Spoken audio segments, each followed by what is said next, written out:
Dr. Guleria, there are 2 or 3 points of worry as far as RT-PCR tests is concerned. And I know you've addressed this in the past as well, but there are several symptomatic patients, some even who have severe COVID symptoms with declining oxygen levels, loss of smell and taste, who are testing RT-PCR negative. What should such patients do?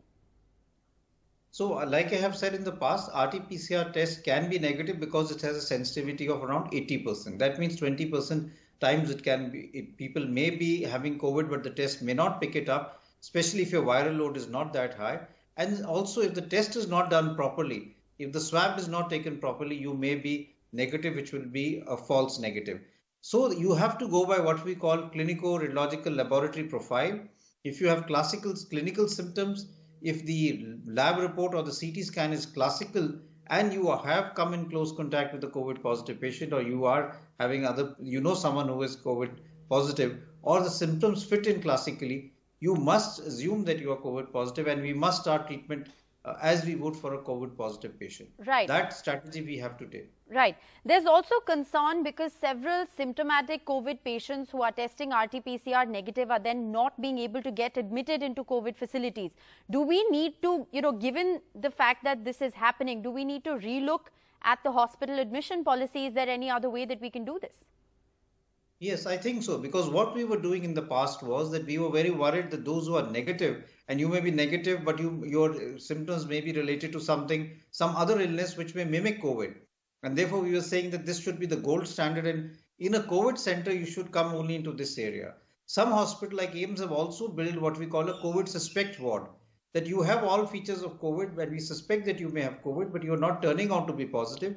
We treat you as COVID, but you don't put you in a COVID center so that you're not exposed to other COVID positive patients. That strategy can be done. But I think if we have a surge of cases like we're having right now, anyone who has classical symptoms, has a CT which is suggestive, and has other lab reports which are also confirming that this could be COVID, even if your RT-PCR is negative, I think he should be admitted in a COVID center and be treated as a COVID patient. Well, I think that's very, very important what you're saying, and will perhaps go a really long way in saving lives.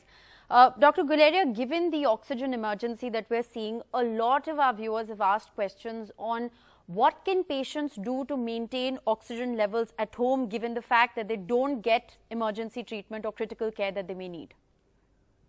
First of all, I would say don't panic. You must remember that even if your oxygen level is around 94 or 93, it's all right.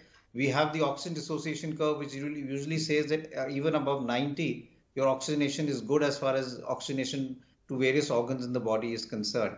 You could also lie on your stomach. You could lie prone and take deep breaths, because lying on your stomach actually improves the diaphragmatic function, and your oxygenation actually becomes better. And therefore, what we call prone positioning or conscious proning is also one way of improving oxygenation. And at the same time, doing some deep breathing exercise along with that will also help. At the same time, you must consult your doctor so that you are being closely monitored, because if the saturation falls further, then you will need to come into a hospital.